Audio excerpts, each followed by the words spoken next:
আল্লাহ বলেন এই বনি আদমের প্রত্যেককে যদি একটা করে স্বর্ণের পাহাড়ের মালিক বানিয়ে দেয়া হয়। কিসের পাহাড় দেখছেন জীবনে? আচ্ছা, স্বর্ণের পাহাড়ের যদি মালিক বানিয়ে দেয়া হয়, আহাব্বা আইয়াকুনা লাহু ওয়াদিয়ান, একটা করে স্বর্ণের পাহাড়ের মালিক বানিয়ে দিলেও সে চাইবে কিভাবে আরো একটা স্বর্ণের পাহাড়ের মালিক হওয়া যায়। আচ্ছা, একটু বুঝে শুনে উত্তর করবেন। একটা স্বর্ণের পাহাড়ের মালিক যদি আমি হই, শুধু আমি কেন, আমার 14 পুরুষ এটারে বিক্রি করে খেলেও কি শেষ করতে পারবো? তো আমার আরেকটা লাগবে কেন? আরেকটা দিয়ে আমি কি করব? স্বভাব। বিষ্ণুই বললেন সবশেষে হাদিসের শেষাংশে বললেন, ওয়ালাইয়ামলা আফাহু ইল্লা তুরাব, কবরের মাটি ছাড়া কোনো কিছুই মানুষের এই জিহ্বাটারে থামাতে পারবে না। চিৎকার করে বলেন ঠিক কিনা? এজন্য যার আছে বেশি ও চায় বেশি, এই ডিমান্ডটারে একটু কমাতে হবে, আল্লাহর কাছে শুকরিয়া করতে হবে। অর্থের প্রয়োজন আছে, কিন্তু এটার হৃদয়ে স্থান দেয়া যাবে না। এটা হাতে আসবে আবার চলে যাবে, ঠিক কিনা? হৃদয়ে স্থান থাকবে কার? যাদের হৃদয়ে আছে আল্লাহর ভয়, তারা কভু পথ ভুলে যায় না। আল্লাহর প্রেম ছাড়া এই দুনিয়ায় কারো কাছে কোনো কিছু চায় না, ঠিক কিনা? মুমিনের হৃদয়ে দরদ ভালোবাসা থাকবে একজনের জন্য। চিল্লায় বলেন তো তিনি কে? এজন্য আমরা যেন শুকরিয়া করি, আমরা যেন অভিযোগ না করি। দেখেন, আমরা যদি জিজ্ঞেস করি ভাই আপনি কি চান, কি লাগবে আপনার, কার কি লাগবে, একজন বলবে আমি এটা চাই, আমার এটা নাই, আমি ওইটা চাই, ওইটা চাই, কত কিছু লাগবে আমাদের। কিন্তু ঠিক এই মুহূর্তে যে লোকটা হসপিটালের বেডে শুয়ে আছে, ক্যান্সারে আক্রান্ত, ক্যান্সার যার নেই কোনো অ্যান্সার, ওরে যদি জিজ্ঞেস করেন ও বলবে আমার কিচ্ছু লাগবে না, আমি শুধু বাঁচতে চাই। ও কি চায়? আর আমরা অনেক কিছু চাই। এজন্য আমরা শুকরিয়া করব বেশি বেশি। শুকরিয়া করলে বাড়িয়ে দেয় কে? বিশ্বনবী দোয়া করতেন, আল্লাহুম্মা জাআলনি সাবুরা ওয়া জাআলনি শাকুরা ওয়া জাআলনি ফি আইনি সাগীরা ওয়া ফি আ'য়ুনিন নাসি কাবীরা। আল্লাহ আপনি আমারে ধৈর্যশীল বানান, আপনি আমারে শুকরগুজার বান্দা বানান। আল্লাহ আমার চোখে আপনি আমারে ছোট বানান, গোটা বিশ্বের মানুষের চোখে আপনি আমারে বড় বানান। সবাই পড়ি আমিন। এজন্য সব সময় প্রশংসা করব কার? কম কম না বেশি বেশি? সব সময় শুকরিয়া করতে রাজি আছি তো? আল্লাহ সব সময় যেন আমরা তোমার শুকরিয়া করতে পারি, তুমি তৌফিক দাও। অনেকের অনেক দুঃখ অভিযোগ, যে আল্লাহ আমারে এটা দিল না, ওইটা দিল না, আমার পাশে সে বড় হয়ে গেল, ও চাকরি পেয়ে গেল, ও ব্যবসায় উন্নতি করলো, ও ভিসা পাইলো, আমি পাইলাম না। আফসোস, ও আফসোস করতে করতে মরবে, ঠিক কিনা? আর প্রশংসা যে করবে তাকে নেয়ামতের বাড়ি ধারা আরো বাড়িয়ে দিবে কে? এজন্য আফসোস করব না প্রশংসা করব, অভিযোগ করব না শুকরিয়া করব। আল্লাহ অনেক দিয়েছে, ঠিক কিনা?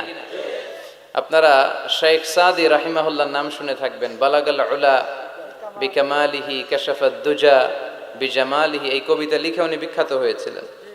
উনি পার্সিয়ান পয়েট, ইরানি একজন কবি। তো ওনার একবার আর্থিক সমস্যা যাচ্ছিল, দৈন্যতা যাচ্ছিল, টাকা পয়সা ছিল না, ফলে ওনার পায়ে দেওয়ার মতো জুতা ছিল না। তো খুব আফসোস করতেছে, হায়রে আমি এত বড় কবি, আমার পায়ে দেওয়ার মতো জুতা নাই। আফসোস করে ঘর থেকে বের হলেন, দেখলেন এক ভিক্ষুক ভিক্ষা করছে, ওর পাই নাই। কি নাই? আর কবি সাহেবের কি নাই? ওনার জুতা নাই, এজন্য দুঃখ। বের হয়ে দেখে সাইল ভিক্ষুক, ওর পা নাই। এবার উনি সেজদায় পড়ে আল্লাহর ডেকে বলে, আল্লাহ শুকর আলহামদুলিল্লাহ, অনেক ভালো আছি। শুকর আলহামদুলিল্লাহ, বেশ ভালো আছি, অনেক সুখে আছি। এজন্য সুখ হচ্ছে আলহামদুলিল্লাহর ভিতরে। সুখ আছে কিসের ভিতরে? যে কোনো পরিস্থিতিতে আমরা থাকি না কেন, বিপদে আপদে, সকালে বিকালে, শীতকালে গ্রীষ্মকালে, আমরা কি পড়বো? আলহামদুলিল্লাহ পড়বো। এর কারণ চাহিদার কোনো শেষ নাই। যার আছে যত বেশি, সে চায় তত বেশি। দেখবেন যার সাইকেল আছে ও হুন্ডা চায়, চায় না? আরো নিচ থেকে যদি বলি, যার পা নাই ও চায় আল্লাহ আমার যদি দুইটা পা থাকতো। কথা বলেন। পা নাই এরকম লোক আছে না এলাকায়? সে হেঁটে যাওয়া লোকদের দিকে তাকিয়ে থাকে, আর তার স্বপ্ন থাকে ওইটা, ইস আমার যদি পা থাকতো। হেঁটে হেঁটে হেঁটে যারা বাজারে যায়, স্কুলে যায়, কলেজে যায়, ওদের আফসোস যারা সাইকেল চালায় ওদেরকে দেখে, তাই না? সাইকেল থাকলে খুব ভালো হইতো, সাইকেল চড়ে চড়ে বাজারে যেতে পারতাম। সাইকেলওয়ালারও আফসোস আছে, সে আফসোস করে হুন্ডাওয়ালাদের দেখে, মনে মনে ভাবে যদি ভো ভো থাকতো, হ্যাঁ একেবারে যেতে পারতাম। হুন্ডাওয়ালাদের আফসোস হচ্ছে প্রাইভেট কারওয়ালাদের দেখে, ইস আমার যদি একটা কার থাকতো। যার কার আছে ও আফসোস করে, ইস আমার যদি একটা প্লেন থাকতো। যার প্লেন আছে ও বলে, ইস আমার যদি একটা কপ্টার থাকতো, if I had a copter, আমার যদি একটা হেলিকপ্টার থাকতো উড়াল মারতাম। কথা বলেন? তাহলে এই চাহিদার, ডিমান্ডের, হিউম্যান ডিমান্ডস এর কোনো শেষ আছে? যে এলাকার ছোট্ট মেম্বার, ওই মেম্বার ভাই চায় কি করে চেয়ারম্যান হওয়া যায়। কথা বলেন? যিনি চেয়ারম্যান হয়ে গেলেন উনি এবার ভাবে কি করে MP, member of the parliament হওয়া যায়, তাই না? আচ্ছা, এমপি যিনি হয়ে গেলেন উনি আর একটু উপরে যেতে চায়, ভাবে যদি একটু একটু যদি যাইতে পারি, একটা মন্ত্রণালয় যদি পাইতাম, হ্যাঁ মিনিস্ট্রি যদি একটা পেতাম কতই না ভালো হতো। তো মন্ত্রী যিনি হইল উনি, ওনার অনেক শখ, ইস আর একটা জায়গা বাকি, হ্যাঁ কি নাম ওইটার, পিএম, প্রাইম মিনিস্টার। কিন্তু এই দেশে অসম্ভব। কথা বলেন? এই দেশে প্রাইম মিনিস্টার হওয়া যাবে? এক দুজন এদের মধ্যে ধাক্কাধাক্কি, এবং ওনাদেরকে মেনে নিতে হবে। আপনি বাঁচেন আর মরেন, ওনারাই প্রাইম মিনিস্টার। কথা বলেন?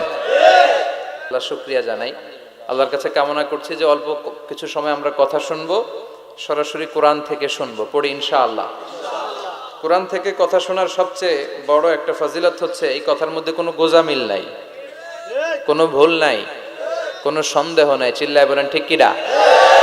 এবং কেউ কি এই কোরআনের ব্যাপারে কোনো সন্দেহ, কোনো ভুল, কোনো ইনকনসিস্টেন্সি প্রমাণ দিতে পেরেছে?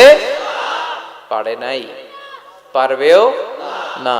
This is the book whereof there is no doubt, no suspicion in it, and a guidance to those who are muttaqin. আল্লাহ বললেন যালিকাল কিতাব লা রাইবা ফি হুদাল লিল মুত্তাকিন। এটা এমন বই যে বইয়ে কোনো ভুল নাই, কোনো সন্দেহ নাই, এবং মুত্তাকিনদের জন্য হেদায়েতের গাইড বুক করে এই বইটারে পাঠালো কে?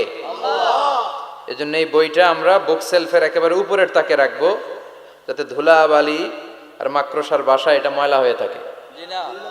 হ্যাঁ, কোথায় রাখবেন? একেবারে হাতের কাছে রাখবো, হাতের কাছে রাখবো। পৃথিবীর সবচাইতে নন্দিত এই কিতাবটা আজকে সবচাইতে বেশি নিগৃহীত, উপেক্ষিত। বুক সেলফে রাখে, তাও একেবারে উপরের তাকে, কারণ বছরে এক দুইবার কামে লাগে, কেউ মরলে। কথা বলেন? মারা গেছে, এখন সামনে বসে বসে কোরআন তেলাওয়াত করতে হবে। কোরআন এসেছে জীবিত মানুষদের জন্য। কোরআন নিজেও জীবিত কিতাব, আলোকিত করেও জীবিতদেরকে। চিল্লায় বলেন ঠিক কিনা? কিতাবুন হাই, জীবিত কিতাব, ওয়াকিং এনসাইক্লোপিডিয়া, চলমান বিশ্বকোষ। যাই জিজ্ঞেস করবেন তথ্যের সম্ভার, তথ্য উপাত্ত আর ইনফরমেশন এই কোরআনের ভেতরে আছে না নাই? মানব সমস্যার সব সমাধান আছে। এজন্য এই বইটাকে বলা হয় দ্য প্রবলেম সলভিং মেথোডোলজি। এই কোরআন আপনার সব প্রবলেমকে সলভ করে দেয়। It's not a problem creating methodology. এটা জীবনের কোথাও সমস্যা বাধায় না। কোরআন কোথাও সমস্যা লাগায়? কথা বলেন? জট লাগায় নাকি জট খুলে দেয়? আলহামদুলিল্লাহ পড়েন। এজন্য কোরআনের সাথে যেন আমরা সম্পর্ক বাড়াই। We should increase the attachment with the holy book Quran. যতই সম্পর্ক বাড়াবেন আপনার মর্যাদা বাড়াবে কে? আল্লাহ। সম্মানিত ভাইরা, খেয়াল করে বুঝবেন, সাইয়েদনা জিবরিল আলাইহিস সালাম এই কোরআন নিয়ে পৃথিবীতে এসেছিল, তাই তিনি হয়েছেন শ্রেষ্ঠতম ফেরেশতা। রমাদান আল মুবারকে আল্লাহ তাআলা এই কোরআনকে নাজিল করেছে, তাই রমাদান হয়েছে শ্রেষ্ঠতম মাস। বিশ্বনবীর উপর আল্লাহ তাআলা এই কোরআন নাজিল করেছেন, তাই তিনি হয়েছেন বিশ্বনবী। আমরাও যদি এই কোরআনের সাথে সম্পর্ক লাগাই, আমাদের মর্যাদাও এরকম আকাশচুম্বী করে দিবে কে? আল্লাহ। এজন্য কোরআনের সাথে অ্যাটাচমেন্ট বাড়ানোর দরকার আছে না নাই? প্রতিদিন যেন আমরা কোরআন তেলাওয়াত করি, প্রতিদিন যেন কোরআনের বঙ্গানুবাদ পড়ি। যা বলার সব বলা হয়েছে, নতুন করে আল্লাহ কিছু বলবে না। এজন্য কোরআন থেকে নূর নিয়ে যেন আমরা নিজেদেরকে আলোকিত করি। কোরআনের একটা নাম হচ্ছে নূর, একটা নাম কি? লিতুখরিজান নাস মিনাজ যুলুমাতি ইলান নূর। এই কোরআনকে আমি পাঠিয়েছি অন্ধকারাচ্ছন্ন মানুষগুলোকে আলোর পথে নিয়ে যাবার জন্য। কোরআন মানুষকে আলোকিত করে, কোরআন মানুষকে জাহালাত বা অন্ধকার শিক্ষা দেয় না। এজন্য আসুন কোরআনের সাথে সম্পর্ক বাড়াই এবং নিজেদেরকে আলোকিত করি। আর এই কোরআনের যেখান দিয়েই আমরা কথা শুনি না কেন, বরকত আছে না নাই? লা তুহসা আজাইবুহু ওয়ালা তাবলা গরাইবুহু ফিহি মাসাবিহুল হুদা ওয়া মানারুল হিকমা। কোরআনের আশ্চর্যান্বিতার কোনো শেষ নাই, কোনো শেষ নাই। যতই পড়বেন ততই আশ্চর্য হবেন। সুবহানাল্লাহ পড়বেন না? ওয়ালা তাবলা গরাইবুহু, এটা কখনো পুরাতন হবে না, জীর্ণ শীর্ণ হবে না। সূরা ফাতিহা যারা আমরা পড়েছি লক্ষ লক্ষ বার, যাদের বয়স 50 কিংবা 60, কত লক্ষ বার সূরা ফাতিহা পড়েছি, কোনো হিসাব আছে? তারপরেও কোনোদিন কি মনে হয়েছে যে সূরা ফাতিহাটা পুরান পুরান লাগে?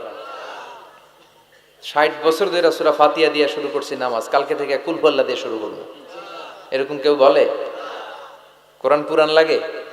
চির নতুন, এভারগ্রিন, সবুজ, চির সবুজ, চির নতুন, এটা কখনো পুরাতন হয় না।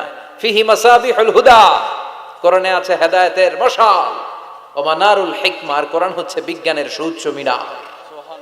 কোরআনের ভিতরে বিজ্ঞানের তথ্য উপাত্ত আছে না নাই? আপনি কোরআনে বর্ণিত cosmic symbols, natural phenomena, scientific indications গুলো যদি পড়েন আপনি অবাক হবেন, কপাল ঘষে ঘষে আল্লাহর সিজদা দিবেন, ঠিক কি না? এজন্য আসুন কোরআনের সাথে সম্পর্ক বাড়াই, প্রতিদিন কোরআন পড়ব, ধীরস্থির ভাবে পড়ব। ওয়ারাত্তিলিল কোরআনা তারতিলা। আনাস রাদিয়াল্লাহু তাআলা আনহুকে জিজ্ঞেস করা হলো, আনাস, আল্লাহ রাসূলের কাইফা কানা কিরাআতু রাসূলিল্লাহ, আল্লাহ রাসূলের কিরাত কেমন ছিল? তিনি বললেন কানাত মাদ্দান, আল্লাহ রাসূল সাল্লাল্লাহু আলাইহি ওয়াসাল্লাম টেনে টেনে তেলাওয়াত করতেন, টেনে টেনে তেলাওয়াত করতেন। এই যে একটু আগে তেলাওয়াত হচ্ছিল সূরাতুল মুলকের, কত সুন্দর টেনে টেনে সে পড়েছে, এইভাবে বিষ্ণু সাল্লাল্লাহু আলাইহি ওয়াসাল্লাম টেনে টেনে পড়তেন। উম্মে সালামা রাদিয়াল্লাহু তাআলা আনহাকে জিজ্ঞেস করা হলো, কাইফা কানাত কিরাআতু রাসূলিল্লাহ ইয়া উম্মুনা, ইয়া উম্মানা, আমাদের মাতা, আমাদের প্রিয় নবীর তেলাওয়াত কেমন ছিল? উম্মে সালামা বললেন, কানা রাসূলুল্লাহ ইয়াকাত্তিউ বাইনা কিরাআতিহি আয়াতান আয়া, আল্লাহ রাসূল সাল্লাল্লাহু আলাইহি ওয়াসাল্লাম এক আয়াত এক আয়াত করে থেমে থেমে কোরআন তেলাওয়াত করতেন। পড়েন সুবহানাল্লাহ। এক আয়াত পড়তেন, থামতেন, আবার আরেক আয়াত শুরু করতেন, আবার আরেকটা আয়াত পড়তেন, আবার থামতেন, আরেক আয়াত শুরু করতেন। প্রতিটা অক্ষর, প্রতিটা উচ্চারণ কেটে কেটে দেখা যেত, বোঝা যেত। চিল্লায় পড়েন আল্লাহু আকবার। আর আমাদের তেলাওয়াতের কি অবস্থা? তারাবির নামাজের কি অবস্থা? আমাদের মেটন ঘরের কি অবস্থা? জাপানের বুলেট ট্রেন ফেল, ঠিক কিনা? কোন দিক দিয়ে আযাবের আয়াত যায়, কোন দিক দিয়ে জান্নাতের আয়াত যায়, কোন দিক দিয়ে সূরা ইয়াসিন গেল, কোন দিক দিয়ে আর রহমান গেল, কোথায় সূরা ইউসুফ গেল, কেউই টের পায় না। রুব্বা কারিলিল কুরআন ওয়াল কুরআনু ইয়ালআনুহু, কোরআনের অনেক কারি আছে, তেলাওয়াতকারী আছে, আবৃত্তিকারী আছে, যাদেরকে কোরআন রহমত, মার্সি এন্ড ব্লেসিংস না দিয়ে গজব দেয়, লানত দেয়। আল্লাহ ওই ধরনের তেলাওয়াত থেকে তুমি আমাদের বাঁচাও।